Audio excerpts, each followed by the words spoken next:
Hello and welcome to Cheating Wife Chronicles. I can still hear the rustle of the paper in my hands. It wasn't just any paper. It was the final slap in the face, the legal stamp that said she won. The court had granted Vanessa Campbell partial access rights to the lakeside property. I read the sentence again, slower this time, hoping the meaning would somehow change if I stared hard enough. It didn't. I felt my fingers tightening around the letter, my knuckles turning white. My cabin, not hers, mine, the place I built from the ground up. Every plank, every nail, every stone set with my own two hands. The place I spent years restoring while Vanessa was busy sipping cocktails in boutique restaurants, whispering sweet nothings into Ryan's ear. Oh yeah, Ryan, her new husband, her upgrade, the man she left me for while I was still sanding down the deck, dreaming of summer mornings with the woman I thought was mine. And now she was coming back. Not alone, no, that would have been too easy. She was bringing him and their stepdaughter, Lila, like they had some God-given right to waltz in and claim what I built. My phone buzzed on the counter. I already knew who it was before I checked. Vanessa. I stared at her name for a second before swiping the message open. We'll be using the cabin this weekend. You can't do anything about it. Cry in court. I felt the rage rise in my throat like bile. I could practically see the smirk on her face. That smirk that once made me weak, made me forgive things I shouldn't have forgiven. The same one she flashed in court like she was collecting trophies instead of destroying lives. My jaw clenched. She thought this was funny. She thought this was a game. I took a deep breath and looked around my kitchen. Everything felt too quiet, too still, too wrong. This wasn't how it was supposed to end. I was supposed to be free of her, not stuck playing landlord to my own damn home. I grabbed my keys. The cabin, I needed to see it one last time before they infested it. The drive up was second nature to me. I knew every curve of the road, every tree that lined the path. I had spent years making this place my own, carving out a sanctuary in the woods, and now I was being forced to share it with the woman who had torn my life apart. As I pulled up, the late afternoon sun hit the new windows I installed myself, the deck I rebuilt board by board, the garden I planted knowing she'd never care enough to touch the soil. All mine, and now theirs. The thought made my stomach twist. You're gripping that will like it owes you money. I turned to see Marcus walking up the path, hands shoved in his pockets. Marcus had been my best friend since college, the guy who helped me haul lumber when my back gave out, who stayed up with me drinking whiskey the night Vanessa's lawyer served me divorce papers. He knew, he always knew. How bad was it? He asked, joining me on the front steps. I exhaled sharply, handing him the crumpled court letter. He scanned it quickly, then let out a low whistle. She really got the judge to sign off on this? Yeah, he shook his head. Damn. I laughed, but there was no humor in it. Oh, it gets better. I pulled out my phone. She sent me this. Marcus took the phone and read Vanessa's message, his lips curling in disgust. She really said cry in court? He shook his head again. What a piece of work. I ran a hand through my hair. I don't even think she wants the cabin. Not really. Marcus glanced up at me, raising an eyebrow. Then what does she want? To prove she can take it from me. The words felt ugly coming out, but I knew they were true. She didn't care about the cabin, the renovations, the memories, the work I put into it. She just wanted to win. And the worst part? She had. So what are you going to do about it? Marcus asked, crossing his arms. I let out a hollow laugh. What can I do? The court decided she gets the cabin. End of story. But Marcus wasn't looking at me like it was the end of the story. He was grinning, a slow, dangerous grin. The cabin, yeah, he said. But what about the land around it? I frowned. What do you mean? Marcus leaned in slightly. I mean, did the court order say anything about how you use the land? I blinked. No. His grin widened. Then maybe it's time we start thinking a little bigger. I looked around, my eyes scanning the space beyond the cabin, the acres of untouched land stretching far beyond Vanessa's precious little victory. For the first time since opening that damn letter, I felt something shift, something dangerous, something right. Vanessa thought she won. She had no idea what was coming next. Marcus's words sat in my chest like a lit match. I stared at the land surrounding the cabin, acres of untapped potential, untouched power. The legal document Vanessa had waved in my face only granted her access to the cabin itself, not the land beyond it.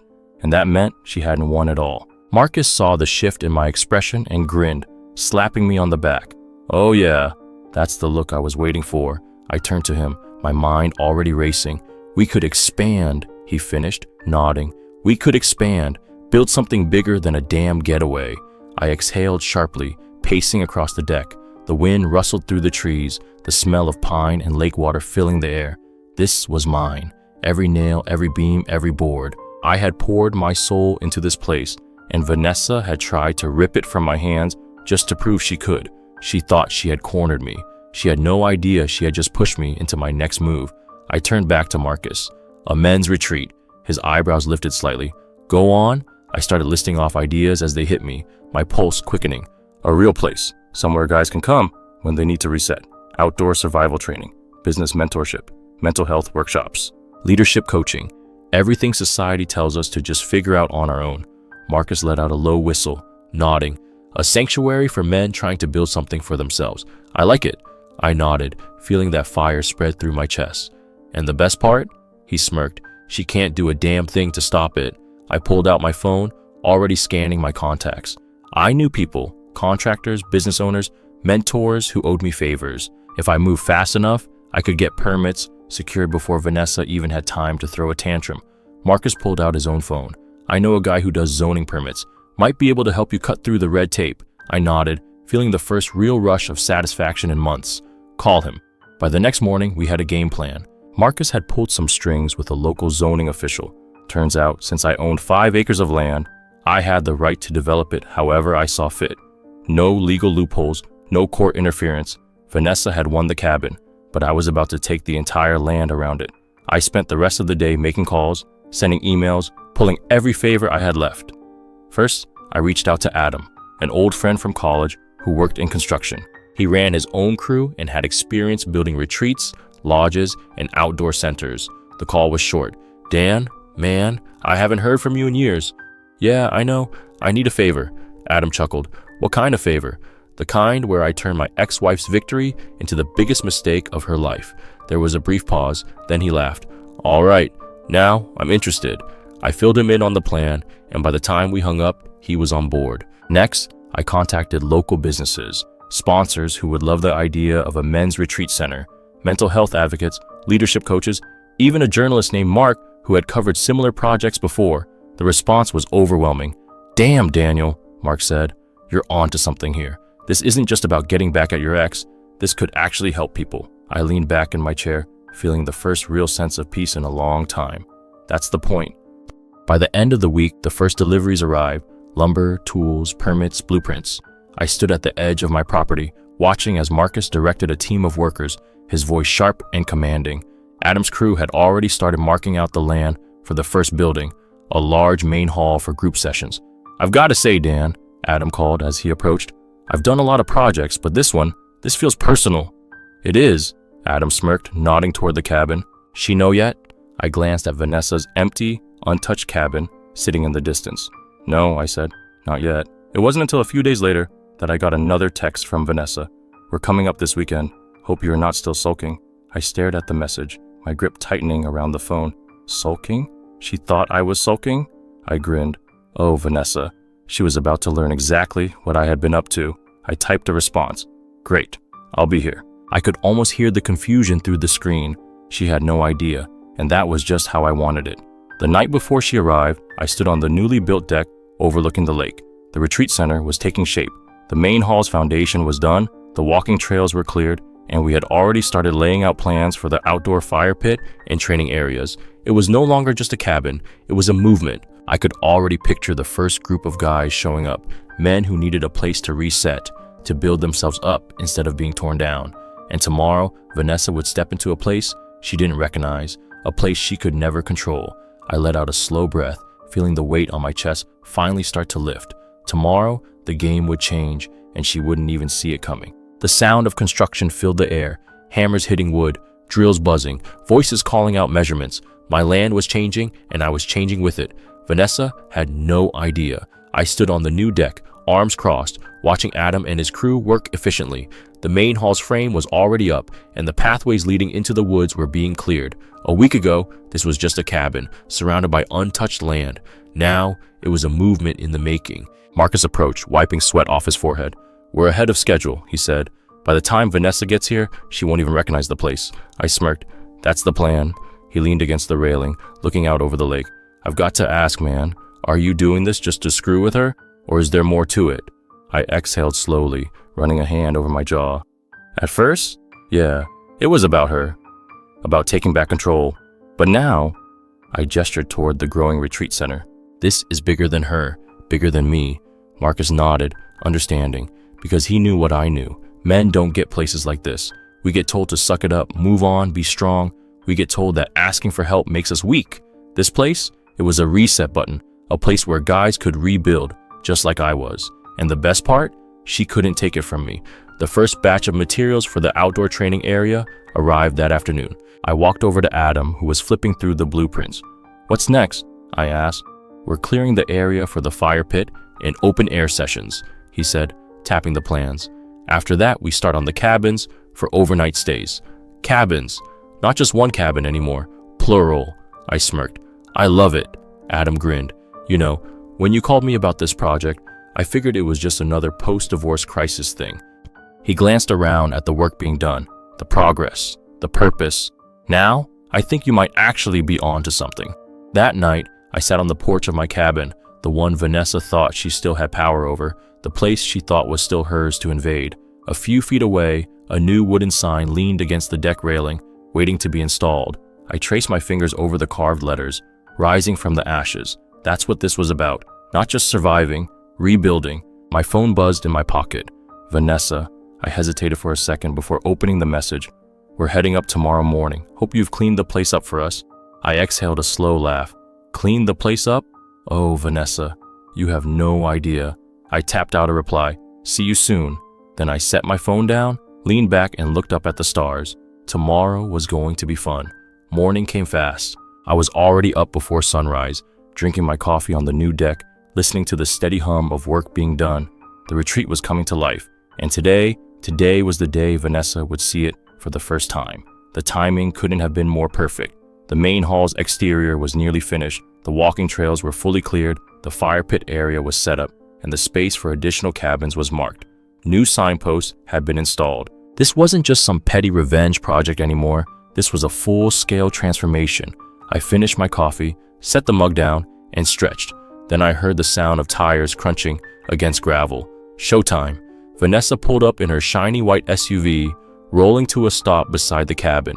Ryan was driving, of course. She was in the passenger seat, her sunglasses perched on her nose, looking as if she was about to step into her private summer estate. And, in the back seat, Lila, her stepdaughter, the one I barely knew, but somehow was being forced to share my space with. The moment Vanessa stepped out, she stretched her arms, exhaling dramatically. "Ah, it feels so good to be back," she said, as if this place had ever meant anything to her. I didn't say anything. I just leaned against the railing, watching. She was so busy soaking in her own self-importance that she didn't immediately notice what had changed, but Ryan did. He stepped out of the car, squinting, his hands on his hips as he took in the wooden sign that now stood proudly at the entrance of the property. The Phoenix Retreat. His mouth tightened. He looked at Vanessa. "Babe." That's when she finally noticed. And for the first time since the divorce, I saw something I hadn't seen in her before. Confusion. "What? What is this?" she asked, pulling off her sunglasses as she scanned the land. I didn't answer. I let her take it all in. The cleared trails, the marked cabins, the obvious presence of an actual retreat center taking shape around her. I could see the wheels turning in her head, trying to make sense of it. Finally, she snapped her gaze to me. "Daniel," I raised an eyebrow. "Vanessa," she gestured wildly. "What the hell is going on?" I smiled slowly, taking my time. "What do you mean?" she scoffed. "What do I mean? What the hell is all this?" She waved toward the construction crews, the banners, the signs, the workers unloading materials for the fire pit. I thought you were just moping around here, sulking over the court ruling." I chuckled. "Moping? Oh no, Vanessa. I've been busy." Her lips pressed into a thin line. "Doing what exactly?" I pushed off the railing, stepping closer. "Building." I let the words sink in before I continued. "This isn't just a cabin anymore. It's a retreat center, a men's sanctuary, a place where guys can rebuild their lives." Vanessa blinked, like I had just spoken a language she didn't understand. Ryan cleared his throat, adjusting his collar. "You can't just do that." I turned to him amused. "Can't do what?" He hesitated, as if trying to find the right words. "You can't turn this place into a business. We have shared access to this land." "No," I corrected, folding my arms. "You have access to the cabin, not the land." Vanessa looked as if someone had slapped her. I pulled a rolled-up property map from my back pocket, unfurling it in front of them. "The court ruling granted you partial access to this structure," I pointed at the tiny square on the map labeled cabin. But everything outside of that? All mine. Vanessa's face darkened. You did this on purpose. I tilted my head.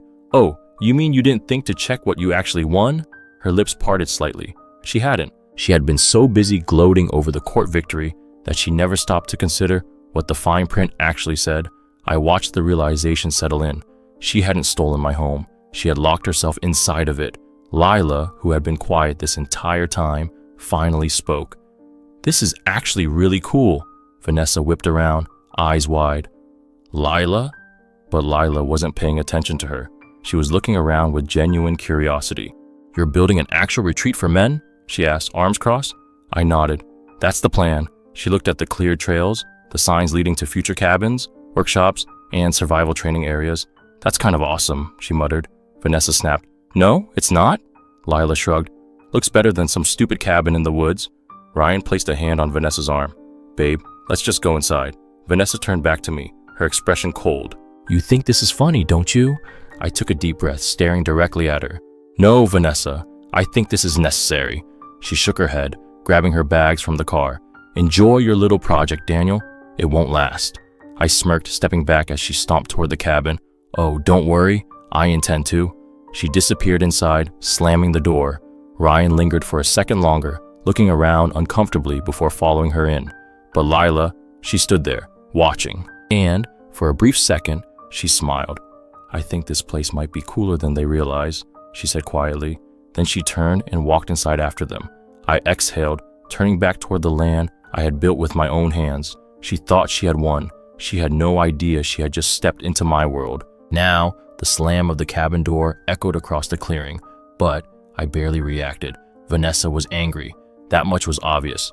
But that was the thing about her. She'd always assumed that anger gave her power. She thought control meant she could manipulate the situation, turn the tides back in her favor. Not this time. I turned back toward the retreat, watching as Marcus gestured toward one of the new posts we'd set up. We should start running electrical lines soon, he said. You still want solar panels? Absolutely, I said, keeping my voice calm, measured, like I hadn't just destroyed Vanessa's expectations in one afternoon. I didn't even have to check my phone to know she was texting her lawyer right now, looking for a way to undo this. Marcus grinned. She's losing it, isn't she? Completely. And right on cue, the cabin door flew open again. I turned, watching Vanessa storm out, her phone still in her hand. Ryan followed behind her, less angry, more exhausted. We need to talk, she snapped. I took my time answering. About? She gestured around us like that explained everything. This whole ridiculous project. You can't do this. I exhaled, shaking my head. You keep saying that, Vanessa, but you're not hearing me. I already did. Ryan, to his credit, actually seemed like he understood. He ran a hand through his hair. Look, man, I get that this was personal for you, but let's be reasonable. Can we at least discuss this? I leaned against the railing. Sure. What do you want to discuss? Vanessa, sensing an opportunity, pounced. This retreat nonsense is going to interfere with our ability to enjoy the cabin, she said. You're literally building all around it, making it impossible for us to have any privacy. Oh, privacy? I asked, like the kind I wanted when you took me to court and forced your way back into my space? Her jaw clenched. This isn't the same. No, I agreed. It's better. Her eyes flashed with fury. Ryan sighed. Come on, Daniel. Be practical. A full-on retreat center? Do you really think that's sustainable? I smirked. It's already funded. That made them both pause. Ryan blinked. What? I shrugged. We've got investors, sponsors, community support. Hell, we even have a journalist covering the story. Vanessa's expression twisted. You're telling me people actually want this? Oh yeah. I nodded toward the retreat, where workers were actively constructing new pathways and setting up spaces for outdoor workshops. See, Vanessa, the thing is, when you spend years trying to control everything around you, you forget that people can build something better when they're finally free. Her lips parted slightly, like she wanted to argue, but there was nothing she could say. Ryan shifted uncomfortably. And what exactly do you plan to do if people start showing up? Just let strangers walk all over the property? I grinned. You're catching on. That's exactly what's going to happen. Vanessa visibly bristled. You're turning this place into some glorified camping ground for lost men, she snapped. I raised an eyebrow. You say that like it's a bad thing. She inhaled sharply, trying to recompose herself. I could see the gears turning. She was scrambling for a new angle, and then it hit her. She smiled, and not the warm kind. "Oh," she said, tilting her head. "You know, this actually makes sense. I always did wonder what you'd do once you lost everything." Ah, there it was, the last-ditch insult before defeat. I kept my expression even. "I didn't lose everything, Vanessa. I just lost you." She faltered for a split second, and that was all I needed. I pushed off the railing, stepping forward.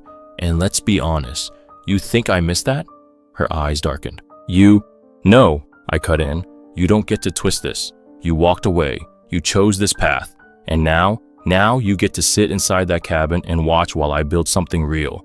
Ryan shifted uncomfortably beside her, probably realizing for the first time that Vanessa wasn't as in control as she pretended to be. She squared her shoulders. "We'll see about that." With that, she turned on her heel and stormed back inside.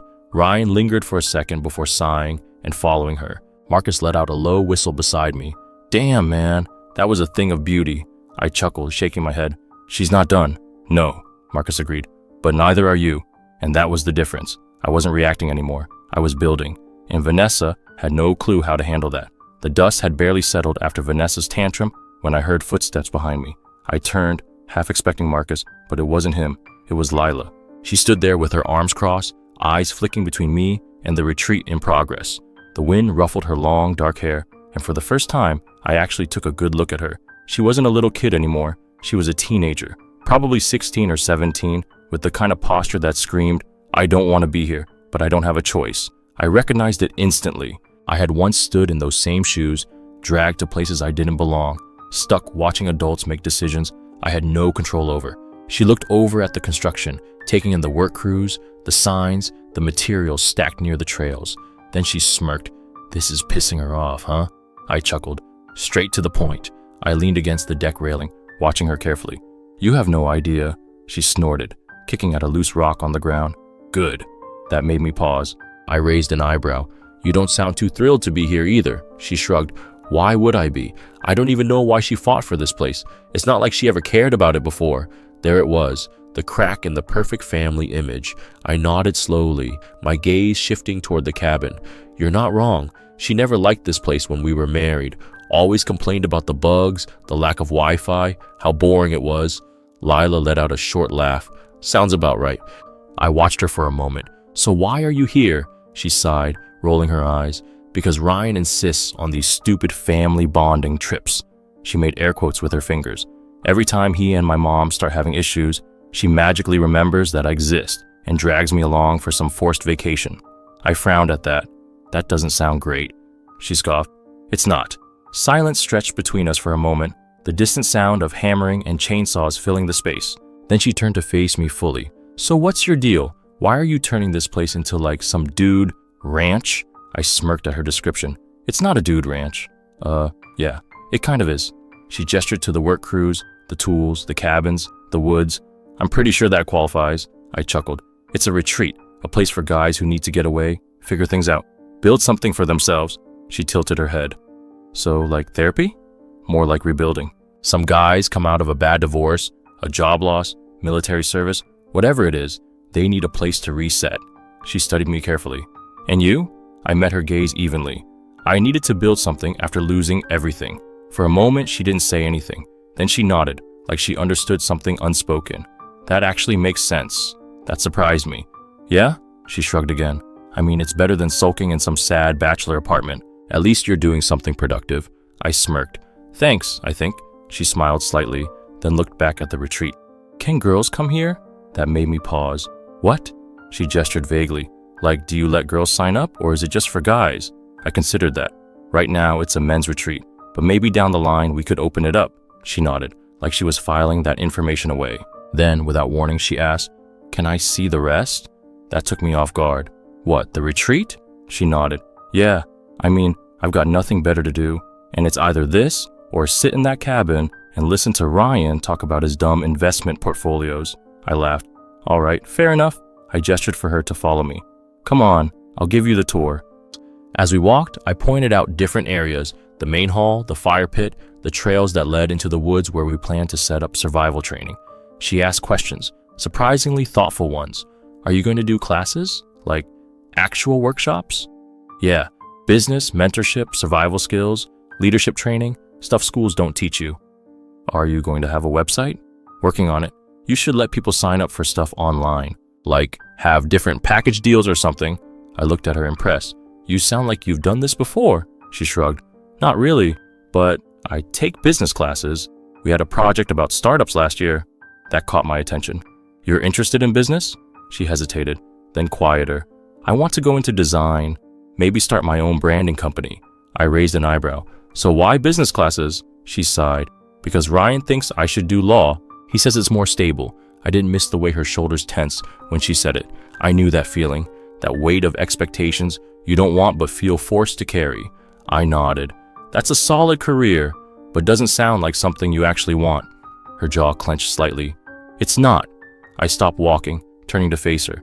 Then don't do it. She blinked. What? I gestured toward the retreat around us. This place.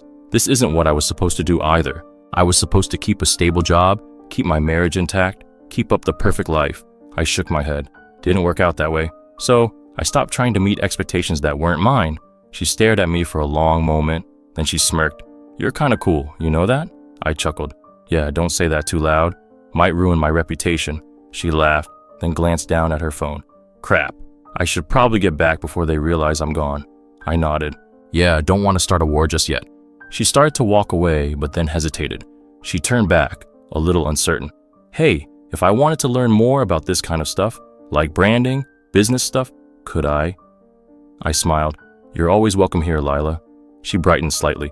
Cool. Then, with one last glance at the retreat, she jogged back toward the cabin. I watched her go, realizing something.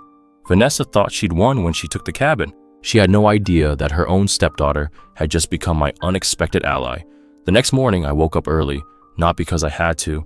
I could have easily stayed in bed, let my crew handle things, but because I wanted to be awake when it happened. When Vanessa realized she'd lost, I made my coffee but slowly, taking my time, enjoying the quiet of the woods.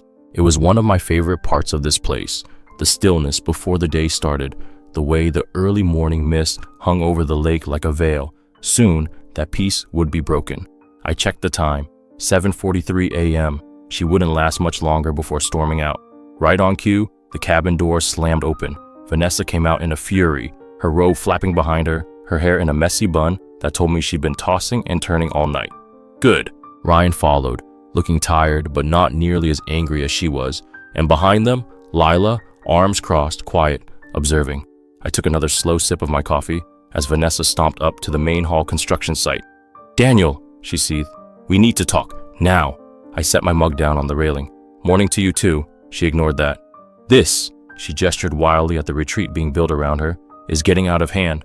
I leaned against the porch, acting like I had all the time in the world. What's the problem? Her face turned red. You know what the problem is. You've turned this place into a construction site. We can't even enjoy the cabin. I shrugged. Sounds like a you problem. Ryan sighed, rubbing his temples. Come on, man. Can we just sit down and talk like adults? I raised an eyebrow. We could have done that before you two dragged me to court. He looked away, lips pressed into a thin line. Vanessa, however, wasn't backing down. You're deliberately trying to make this place unlivable for us, she accused. This retreat nonsense, it's just a way for you to get back at me. I exhaled slowly, shaking my head. Vanessa, do you really think you're that important? She blinked, thrown off. What? You honestly believe I'm spending all this time, all this effort, just to annoy you? I gestured toward the retreat. This is bigger than you, bigger than me. She scoffed. Oh, please. I turned to Lila. Hey, tell her what you think. Lila, who had been completely silent until now, smirked slightly. I think it's cool. Vanessa spun toward her, eyes wide. Lila, she shrugged. What? It's true. Ryan shot her a warning look, but she just rolled her eyes. I saw Vanessa's jaw clench. She hated losing control of the narrative. I stepped down from the porch, crossing my arms. I told you, Vanessa. You won the cabin, but you didn't win the land, and that means you don't get to tell me what I can and can't do with it. She narrowed her eyes. We'll see about that. There it was, her last card to play. She turned to Ryan. Call the lawyer. Ryan hesitated. Vanessa, call the lawyer. Ryan sighed, pulling out his phone. I'll see what he says. I wasn't worried, because I already knew what the lawyer was going to tell them. 2 hours later, Vanessa sat on the porch of the cabin, her arms crossed, seething. Ryan stood a few feet away, still on the phone, I didn't have to hear the conversation to know what was happening. The lawyer had told them exactly what I already knew. They had no case. Vanessa might have access to the cabin, but she had no right to dictate what happened on my land. And now she was stuck, her own personal hell, trapped inside a cabin that was slowly becoming an island in a growing empire of men reclaiming their lives. Ryan hung up and turned to her. "It's legal," he admitted. "There's nothing we can do," Vanessa snapped. "This is ridiculous. I refuse to accept this. We are not going to sit here and let him destroy our time here." Ryan pinched the bridge of his nose. "Vanessa, we already lost." "No," she barked. "We fight harder." I leaned against the railing, watching her unravel. "You could always sell me back your access to the cabin." Her head whipped toward me. "You'd love that, wouldn't you?" I smirked. "Yeah, actually, I would." She gritted her teeth. "Forget it." I shrugged. "Your choice." She turned to Ryan. "Let's go inside. I need to think." Ryan nodded, relieved to get away from this conversation. But Lila, she didn't move. She stood there, arms crossed, watching. Vanessa noticed. "Lila, inside, now." Lila didn't move. I saw something shift in her eyes. For the first time, she was seeing Vanessa for what she really was, a control freak who only cared about winning. And in that moment, Lila made her decision. She walked toward me instead. "Actually," she said, "I want to stay." Vanessa paused. "Excuse me?" Lila lifted her chin. "I want to see what Daniel's building. I want to learn about it." Vanessa took a slow step forward, voice sharp. "Lila, go inside now." Lila shook her head. "No." Ryan put a hand on Vanessa's arm. "Let it go."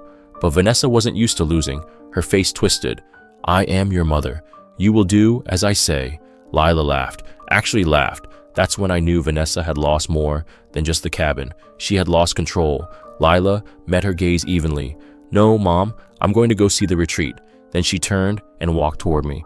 I saw Vanessa's hands ball into fists, her face turning red. She opened her mouth to say something, probably another threat, another attempt to manipulate, but Ryan stopped her. "Vanessa," he said, voice firm, "let it go." And for the first time in her life, Vanessa had no choice. She had to accept that she had lost. She stormed inside, slamming the door so hard that the windows rattled. Ryan sighed, running a hand down his face. "Good luck," he muttered before following her inside. I turned to Lila. "You sure about this?" She smiled. "Yeah, I think I want to be a part of this." And that's when I knew. Vanessa didn't just lose access to my land. She lost the one thing she thought she had full control over, her own daughter, and I didn't have to lift a single finger. She did it to herself.